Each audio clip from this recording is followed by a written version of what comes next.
அன்பான தனுசு ராசி நேயர்களே, சனி பகவான் கும்ப ராசியிலிருந்து மீன ராசிக்கு பெயர்ச்சி அடைஞ்சு இருக்கிறாரு. சனியினுடைய பார்வை ரிஷபம், கன்னி, தனுசு ஆகிய ராசியில் பதியுது. உங்களுடைய ராசிக்கு 2ஆம் இடத்துக்கும் 3ஆம் இடத்துக்கும் அதிபதியான சனி பகவான் இப்போது 4வது இடத்துல இருக்கிறதால அர்த்தாஷ்டம சனி உங்களுக்கு நடக்குது.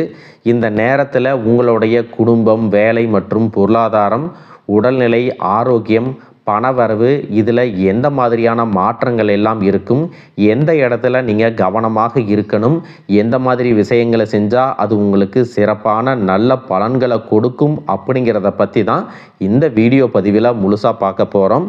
தனுசு ராசி மூல நட்சத்திரம், பூராடம் நட்சத்திரம், உத்திராடம் 1ஆம் பாதம் இருக்கிறவங்களுக்கு இந்த அர்த்தாஷ்டம சனி நடக்கக்கூடிய 2.5 ஆண்டுகளுக்கும் நீங்கள் அமைதியையும் நிதானத்தையும் கடைபிடிக்க வேண்டியது ரொம்பவே அவசியம். இந்த காலகட்டத்தில் பொறுமை மற்றும் ஒழுக்கத்தை கடைபிடிச்சிங்க அப்படின்னா உங்களுடைய வாழ்க்கையில் மிகப்பெரிய மாற்றங்கள் எல்லாமே உங்களுக்கு சிறப்பான பலன்களை கொடுக்கும். தொழிலை பொறுத்த வரைக்கும் நீங்கள் வேலை செய்யக்கூடிய இடத்துல நீங்கள் கோபப்படுற மாதிரியும் அதிகமான மன அழுத்தத்திற்கு உள்ளாகிற மாதிரியான சில சம்பவங்கள் எல்லாமே நடக்கிறதுக்கான வாய்ப்புகள் இருக்குது. அதே நேரத்தில் உங்களுக்கான பதவி உயர்வுகள், புதிய பொறுப்புகள் கிடைச்சாலும் அந்த பொறுப்புகளில் நீங்கள் கவனச்சிதறல் இல்லாமல் முழு ஈடுபாட்டோட வேலை செய்கிறது ரொம்பவே முக்கியம் அப்படிங்கிறத புரிஞ்சுக்குங்க. உடன் வேலை செய்யக்கூடியவங்களோட நட்பு பாராட்டுறது, மற்றவங்க கிட்ட வெறுப்புணர்வை காட்டாமல் சுமூகமாக தட்டி கொடுத்து வேலை வாங்கிறது அவசியம். நீங்கள் பேசக்கூடிய வார்த்தைகளில் எப்பவுமே நிதானம் வேணும். அதிலும் முக்கியமாக பார்த்தீங்கன்னா பணி சார்ந்த கோப்புகளை நீங்கள் பத்திரமா வச்சுக்கணும். நீங்கள் வேலை செய்கிறது தனியார் வேலையோ அரசு வேலையோ அல்லது எந்த தொழிலாக இருந்தாலும் அந்த தொழிலில் உங்களுடைய நற்பெயருக்கு களங்கம் ஏற்படுத்துகிற மாதிரியான சூழ்நிலைகள் வரலாம். அதனால் எப்பவுமே நீங்கள் முன்னெச்சரிக்கையாக இருக்கணும். மற்றவங்களை நம்பி உங்களுடைய முக்கியமான வேலைகளை ஒப்படைக்காதீங்க. ஒரு வேலைக்கு நீங்கள் தான் பொறுப்பு அப்படின்னா அந்த வேலையை உங்களுடைய நேரடி கண்காணிப்பில் நீங்கள் மட்டுமே செஞ்சீங்க அப்படின்னா ரொம்பவே நல்லது. குடும்பத்தை பொறுத்த வரைக்கும் சுமூகமான மனநிலை இருந்தாலும் தாயார் மற்றும் குடும்ப உறுப்பினர்களோட கருத்து வேறுபாடுகள், மனஸ்தாபங்கள் எல்லாமே ஏற்படக்கூடிய வாய்ப்புகள் இருக்குது. சொத்து சம்பந்தமாக ஏதாவது பிரச்சனை இருந்துச்சு அப்படின்னா அதை உடனே முடிக்கணும் அப்படின்னு நினைக்காம கொஞ்ச காலம் தள்ளி போடுங்க. அவசரப்பட்டு நீங்கள் ஏதாவது முயற்சி செஞ்சீங்க அப்படின்னா அது உங்களுக்கு எதிராக அமையும் அப்படிங்கிறத ஞாபகத்தில் வச்சுக்கணும். அதே நேரத்தில் நீங்கள் வீடு கட்டுறீங்க, ஒரு நிலம் வாங்குறீங்க அப்படின்னா அதில் எல்லாம் உங்களுக்கு சின்ன சின்ன தடைகள் வரும். அந்த தடைகளை எல்லாம் நீங்கள் கடந்து தான் ஒரு வேலையை முடிக்கிற மாதிரி இருக்கும். அவசரப்பட்டு குறுக்கு வழியிலேயோ அல்லது சட்டத்திற்கு புறம்பாக ஏதாவது ஒரு விஷயத்தை செஞ்சீங்க அப்படின்னா எதிர்காலத்தில் மிகப்பெரிய பிரச்சனைகளை மாட்டிக்குவீங்க அப்படிங்கிறத நீங்கள் ஞாபகத்தில் வச்சுக்கணும். இந்த அர்த்தாஷ்டம சனி உங்களுக்கு சில தடைகளை கொண்டு வருவார், சில தடைகள் வரும் அப்படிங்கிறத இப்போ இருந்தே மனசில் பதிய வச்சுக்கிட்டு அதை கொஞ்சம் கொஞ்சமாக நீங்கள் சரி செய்கிறத பார்க்கணும். இந்த அர்த்தாஷ்டம சனி நேரத்தில் தேவையில்லாமல் கடன் வாங்கக்கூடிய சூழ்நிலையும் இருக்கும். இதுவரைக்கும் நீங்கள் சேமிப்பை வச்சுருந்தாலும் அது கொஞ்சம் கொஞ்சமாக விரைய செலவுகளுக்கு நீங்கள் செலவழிக்கிற மாதிரி சூழ்நிலை வரும். இந்த நேரத்தில் மிக முக்கியமாக நீங்கள் கவனிக்க வேண்டிய விஷயம் என்ன அப்படின்னு பார்த்தீங்கன்னா உங்களுடைய வாழ்க்கையில் புதிதாக அறிமுகமாகக்கூடிய பெண்கள் மற்றும் உங்களுக்கு தெரிந்த சுயநலம் அதிகமாக இருக்கக்கூடிய பெண்கள் மூலமாக உங்களுக்கு புதிய புதிய பிரச்சனைகள் உருவாகக்கூடிய வாய்ப்புகள் இருக்குது. அதனால் மற்றவங்க தனிப்பட்ட மற்றும் குடும்ப விஷயத்தில் தலையிடாமல் இருக்கிறது உங்களுக்கு மன நிம்மதியை கொடுக்கும். சனி பெயர்ச்சியின் காரணமாக நீங்கள் கவனமாக நடந்து கொள்ள வேண்டிய சூழ்நிலை இருந்தாலும் குரு பெயர்ச்சி, ராகு கேது பெயர்ச்சிகள் மற்றும் சுக்கிர பெயர்ச்சிகள் காரணமாக உங்களுக்கு நல்ல பலன்கள் கிடைப்பதற்கான வாய்ப்புகளும் இருக்குது. அதனால் உங்களுக்கு நெகட்டிவான விஷயங்கள் தான் நடக்கும், எதிர்மறையான விஷயங்கள் தான் நடக்கும் அப்படின்னு மட்டும் நினச்சிட்டு இருக்க வேண்டாம். உங்கள் வாழ்க்கையில் சில நல்ல மாற்றங்களும் நடக்கும். அதற்காக நீங்கள் உங்களை எப்பவுமே தயார் நிலையில் வச்சுக்கணும். நீங்கள் செய்ய நினைக்கக்கூடிய காரியங்களில் 1க்கு 2 முறை அதை எப்படி செய்யணும் அப்படின்னு ஒரு பிளான் போட்டு செஞ்சீங்கன்னா உங்களுக்கு வெற்றி கிடைக்கும். சுற்றி இருக்கிறவங்க கிட்ட விரோத போக்கை கடைபிடிக்காமல் சின்ன புன்னகையோட கடந்து போகிறது உங்களுக்கு சாதகமான பலன்களை கொடுக்கும். இந்த காலகட்டத்தில் அதிக அளவில் கடன் வாங்கக்கூடிய சிச்சுவேஷன் வரும். இருந்தாலும் கடன் இல்லாத ஒரு வாழ்க்கையை நீங்கள் வாழணும். அளவுக்கு அதிகமான கடனில் நீங்கள் சிக்கிக்க கூடாது. அதே போல சட்டவிரோதமான காரியங்களை செய்யறத தவிர்த்துக்கணும். தேவையற்ற வாக்குவாதங்களையும் வம்பு சண்டைகளையும் தவிர்ப்பது நல்லது. நீங்க சாதாரணமா இருந்தாலும் உங்களை தேடி வரக்கூடிய ஆட்கள் சில பிரச்சனைகளை கொண்டு வருவாங்க. அந்த மாதிரி காலகட்டங்கள்ல நீங்க அமைதியாக கடந்து போறது நல்லது. ஆரோக்கியத்தை பொறுத்த வரைக்கும் உங்க உடல்நிலையை நீங்க கண்டிப்பாக கவனிச்சுக்கணும். ஆரோக்கியமான உணவுகளை சாப்பிடணும். தொந்தரவு ஏற்படக்கூடிய நேரத்துல சரியான பரிசோதனைகளை செஞ்சுக்கணும். குலதெய்வ வழிபாடு மற்றும் காகத்திற்கு அன்னமிடுவது உங்களுக்கு சாதகமான பலன்களை கொடுக்கும்.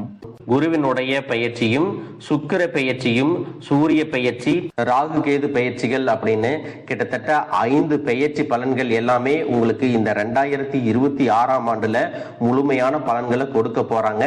அதனால இந்த காலகட்டங்கள்ல எதையெல்லாம் நீங்க இழந்துட்டோம், எதையெல்லாம் நீங்க மீட்டெடுக்கணும் அப்படின்னு நினைக்கிறீங்களோ அது எல்லாம் நிச்சயமா உங்களுக்கு கிடைக்க போகுது. சுக்கிர பயிற்சிகள் மூலமாக உங்களுக்கு பொருளாதாரத்துல நல்ல முன்னேற்றம் ஏற்பட போகுது. பெற்றோர்களுடைய உடல் நலத்துல கவனம் தேவை. இதுவரைக்கும் உங்களுடைய பணம் ஹாஸ்பிட்டல் செலவுகளுக்கோ, கடனுக்கு வட்டி கட்டுறது, வண்டிகள் பழுதாகி அதுக்காக செலவு செய்யறது, மற்றவங்களுக்கு பணம் கொடுத்துட்டு அந்த பணம் திரும்ப வராம கஷ்டப்பட்டது, இந்த மாதிரியான சம்பவங்கள் எல்லாம் நடந்திருக்கும். இதற்கு பிறகு நீங்க பணத்தை சுப செலவுகளுக்காக செய்யணும். நல்ல விஷயங்களுக்கு பணத்தை செலவு செய்யும் போது உங்களுடைய கடன் சுமை பாதிக்கு மேல குறையும். தாய் வழியாக ஆதரவு கிடைக்கும். தொழில் செய்யக்கூடிய இடத்துல உங்களுடைய திறமைகள் வெளிப்படும். வேலை செய்யக்கூடிய இடத்துல உங்களுடைய உயர் அதிகாரிகளின் ஆதரவு உங்களுக்கு திருப்தியாக இருக்கும். சுப செய்திகள் எல்லாமே உங்களை வந்து சேரும். பூமி வாங்கக்கூடிய யோகம் உண்டு. வீடு கட்ட ஆரம்பிச்சு அந்த வேலைகள் பாதியில நிக்குது அப்படின்னா அந்த வேலைகள் எல்லாமே உங்களுக்கு சிறப்பா முடியும். உடன்பிறப்புகளின் திருமண முயற்சிகள் கைகூடும். புதிய வாகனங்கள் வாங்குறதுல ஆர்வம் காட்டுவீங்க. தொழில எதிர்பார்த்ததை விட கூடுதலான லாபம் கிடைக்கும். ஆரோக்கியம் சீராகி உற்சாகத்தோட எல்லா வேலையும் செய்வீங்க. அரசு வேலைகள்ல இருக்கிறவங்களுக்கு மேலதிகாரிகளுடைய ஆதரவு கிடைக்கும். உங்களை விட்டு விலகி சென்ற சொந்தங்கள் எல்லாமே திரும்ப வந்து சேருவாங்க. சகோதர ஒற்றுமை வலுப்படும். நிழல் கிரகங்களான ராகு கேது பயிற்சியில பாத்தீங்கன்னா உங்களுக்கு மறக்க முடியாத சில சம்பவங்கள் எல்லாமே உங்களுடைய வாழ்க்கையில் நடக்கும். இந்த காலத்துல குடும்பத்திலையும் தொழிலையும் நீங்க கூடுதலான கவனத்தை செலுத்தணும். உங்களுடைய கடின உழைப்பால லட்சியத்தை அடையணும் அப்படிங்கறதுக்காக ஒரு பிளான் போட்டு வச்சிருப்பீங்க. அது எல்லாம் உங்களுக்கு கையில கிடைக்கிற நேரத்துல சில தடைகள் வந்து சேரும். அதன் மூலமா பண தடைகள் உங்களுக்கு வரும். அதன் மூலமா உங்களுக்கு பணம் வருவது சில தாமதங்கள் ஏற்படும். வியாபாரத்துல போட்டிகளை எல்லாம் நீங்க சந்திக்க வேண்டியது இருக்கும். குடும்ப உறவுகள்ல நீண்ட காலமாக இருந்த திருமண தடைகள் எல்லாமே நீங்கும். கல்யாண பேச்சு கைகூடும். சின்ன வயசுலயே கணவன் மனைவி பிரிஞ்சிருக்காங்க அப்படின்னா விவாகரத்து பெற்றதுக்கு அப்புறம் அவங்களுக்கு 2வது திருமணம் கைகூடக்கூடிய வாய்ப்புகளும் இருக்கு. உறவினர்களோடு இருந்த மனக்கசப்புகள் எல்லாமே மாறும். அரசு வழியில சில சிக்கல்கள் உருவாகும். தன்னம்பிக்கையும் தெய்வ நம்பிக்கையும் அதிகமாக தேவைப்படும். இந்த காலகட்டத்தில் ஆரம்பத்தில் உங்களுடைய வளர்ச்சிக்கு காரணமாக இருந்தவர்களே உங்களுடைய வளர்ச்சியை பார்த்து பொறாமப்பட்டு எதிரிகளாக மாறக்கூடிய சூழ்நிலையும் இருக்கும். இப்படி இன்பமும் துன்பமும் கலந்து வரக்கூடிய உங்களுடைய வாழ்க்கையில உங்களுக்கு நல்ல பலன்கள் கிடைக்கணும் அப்படின்னா செவ்வாய்க்கிழமைகள்ல துர்க்கை அம்மனை வழிபட்டா நீங்க செய்யக்கூடிய காரியங்கள்ல வெற்றி கிடைக்கும். குடும்ப தலைவர்களுக்கு குடும்ப உறுப்பினர்களாலேயே சில தவறான புரிதல் மற்றும் அளவுக்கு அதிகமான சிந்தனையால மன அழுத்தம் அதிகமாகி உடல் ஆரோக்கியம் பாதிக்கப்படும். உடல் பருமன் அதிகமாக கூடிய சூழ்நிலை இருக்கு. சின்ன சின்ன விஷயத்துக்கெல்லாம் கோவப்படுவதை தவிர்த்துக்கணும். இந்த மன அழுத்தத்தை குறைக்கிறதுக்கு ஆன்மீக வழிபாடு அவசியம். தியானம் செய்யறது, யோகா பண்றது, தன்னுடைய உடல் நலம் எவ்வளவு அவசியம் அப்படிங்கிறத சுயமா புரிஞ்சுக்கிறதன் மூலமாக இந்த பிரச்சனைகளை எல்லாம் தவிர்க்கலாம். நீங்க கணவனாக இருந்தாலும் சரி, மனைவியாக இருந்தாலும் சரி, உங்களுடைய வாழ்க்கை துணை மேல அதிகமா அன்பு காட்டுங்க. அவங்க எந்த விஷயத்தை செஞ்சாலும் அதுல இருக்கக்கூடிய நல்ல விஷயத்தை சொல்லி பாராட்டுங்க. சில நேரத்துல உங்களுக்காகவே அவங்க மெனக்கெட்டு ஏதாவது ஒரு விஷயத்த செய்வாங்க. அந்த விஷயத்தை நீங்க பாராட்டும் பொழுது அன்பு அதிகரிக்கும். அன்பு அதிகரிச்சுன்னா சின்ன சின்ன குறைகள் கூட உங்க 2 பேருக்குமே தெரியாது. குழந்தைகளுக்காகவும் குடும்பத்திற்காகவும் அதிக முக்கியத்துவம் கொடுத்து நேரத்தை செலவிடுங்க. கணவன் மனைவிக்கிடையே அந்யோன்யம் அதிகரிக்கும். குடும்பத்தில் ஒற்றுமையும் சந்தோஷமும் நீண்ட நாளுக்கு தொடர்ந்து வரும். தொழிலை பொறுத்த வரைக்கும் நீங்க செய்யக்கூடியது சின்ன தொழிலாக இருந்தாலும் சரி, பெரிய தொழிலாக இருந்தாலும் சரி, எதிர்பார்த்த அளவுக்கு லாபம் கிடைக்காம ஒரு மந்தமான சூழ்நிலை இருந்திருக்கும். இதற்கு பிறகு நல்ல நல்ல வாடிக்கையாளர்கள் கிடைப்பாங்க, உண்மையான வேலையாட்கள் கிடைப்பாங்க, நீங்க எதிர்பார்த்த மாதிரி நல்ல லாபம் கிடைக்கும், புதிய கிளைகளை எல்லாமே தொடங்குவீங்க, வங்கிகளிடமிருந்து உங்களுக்கு நிதி உதவி கிடைக்கும், பணப்புழக்கம் அதிகரிக்கும், வாடகை இடத்துல இருக்கிறவங்க புதிய இடங்களை வாங்குவீங்க. சிலருக்கு பாத்தீங்கன்னா வேலை செய்யக்கூடிய இடத்துல வேலை செய்யறவங்களோட சின்ன சின்ன பிரச்சனைகள் வரும், செய்யாத தவறுகளுக்கு பழி ஏத்திக்கிற மாதிரி இருக்கும். தெரிஞ்ச சிலர் அவங்களுடைய உழைப்பை திருடுவாங்க, உங்களுடைய திறமைகளுக்கும் உண்மையான உழைப்புக்கும் மதிப்பு கொடுக்க மாட்டாங்க. இதனாலேயே இந்த வேலையில தொடரலாமா இல்ல வேற வேலைக்கு போலாமா அப்படின்னு ரெண்டு விதமான மனநிலை இருந்துட்டு இருக்கும். இந்த மாதிரியான குழப்பமான சூழ்நிலையில அவசரப்பட்டு எந்த முடிவுகளையும் எடுக்காம நிதானமா யோசிச்சு முடிவுகளை எடுக்கும் போது அதுவெல்லாம் உங்களுக்கு நல்ல பலன்களை கொடுக்கும். அரசு வேலைகள் மற்றும் போட்டித் தேர்வுகளுக்கு படிச்சுட்டு இருக்கிறவங்களுக்கு உங்களுடைய விடாமுயற்சி மற்றும் கவனச்சிதறல் இல்லாம தொடர்ச்சியாக பயிற்சி செய்யும் பொழுது இந்த 2026ஆம் ஆண்டுல நிச்சயமாக அரசு வேலை கிடைக்க போகுது. உங்களை பொறுத்த வரைக்கும் நீங்க தனியாக இருக்கும்போது சாதாரணமா தான் இருப்பீங்க, உங்களுடைய சிந்தனை எல்லாமே நல்ல விதமா தான் இருக்கும். ஆனா உங்களுடைய சேர்க்கை மற்றும் தவறான நண்பர்களுடைய சேர்க்கை வந்துச்சுன்னா தேவையில்லாத போதை பழக்கத்திற்கு அடிமையாகிறது. கஷ்டப்பட்டு உழைச்சு சம்பாதிச்ச பணத்தை தவறான இடங்கள்ல முதலீடு செஞ்சு ஏமாறக்கூடிய வாய்ப்புகளும் அதிகமாக இருக்கு. அதனால நண்பர்களை தேர்ந்தெடுக்கும் பொழுது உங்களுக்கு கூடுதலான கவனம் ரொம்பவே முக்கியம்.